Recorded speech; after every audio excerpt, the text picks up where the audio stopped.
this a really big deal? Well, let's talk a little bit about this.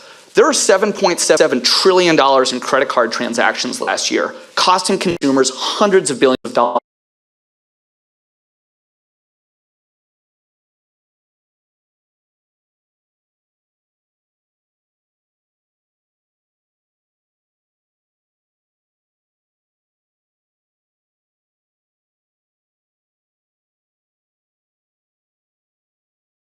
Man going through the pond picking up coins while little children were putting coins in there and making dreams and their wishes come true, hopefully. Now, this is in the most prosperous power on earth, and we have a world where you have monuments to capitalism and people that don't have enough. But it's not just obviously the first world. There were 2.5 billion people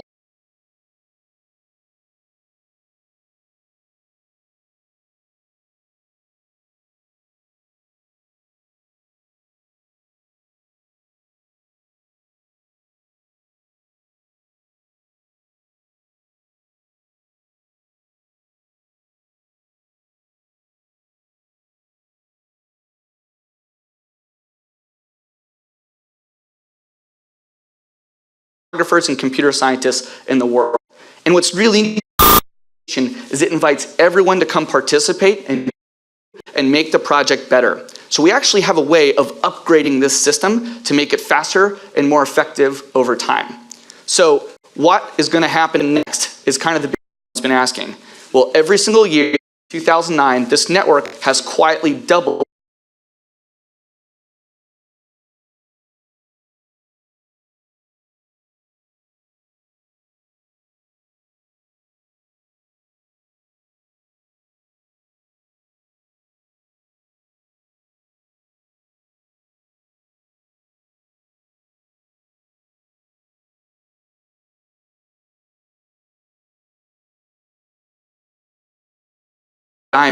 precious art. And there's a company working on that right now. Actually, there's a lot of companies working on that to use the blockchain to keep track of all the property rights in the world. Property rights are the very basic need for capital formation. If you don't have a house, you can't use it as leverage to get a loan for other things. So if you're an aspiring entrepreneur, you need to know about some of these things. Supply chains are kind of interesting. All over the world today, things in our bodies, and we think that maybe they're organic or in a place that is marketed to them. But there's actually a very little way to prove that that happened. Well, if there was a network that was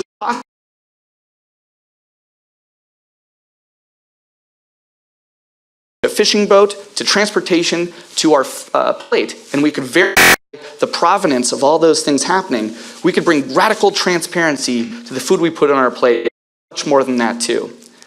I think payment rails are really, really obvious ones. All those people around the world that now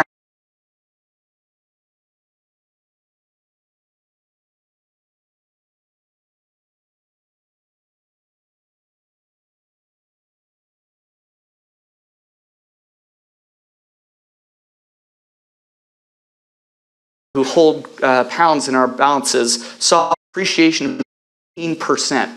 When that happens in a frontier and emerging market, you have had collapse and complete financial instability. That happened here.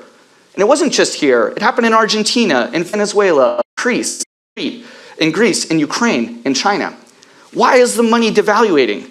You have all kinds of experts about this, but it's pretty simple. If they keep making much, much more, then everything becomes worth less and less and less. In fact, it's all designed to encourage you to flip the money over, spend, increase the amount of monetary rapidity. And economy, that's a real idea. I think there are some that would argue that that's the case. And as a store of value, imagine being a person that was able to hold on to a digital of the custodian.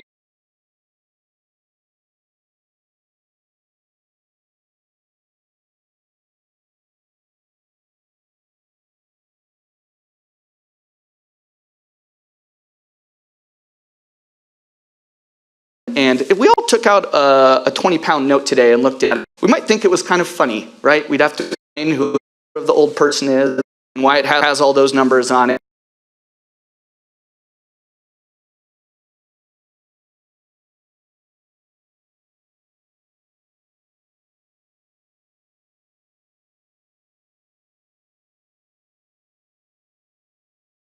balance on it. It's actually a smart device connected to the internet, and it knows what your budget is for food this month. And then out in your fridge, it actually local drone delivery service. It flies over to Amazon, that picks up a 6-pack of beer, that flies it back and drops it off in front of your house, and then it goes on your neighbor's roof to recharge on the solar panel that guy invested in.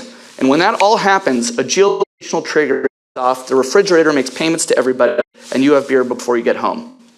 If you don't think that's not cool, well, but I think that world's not that far away.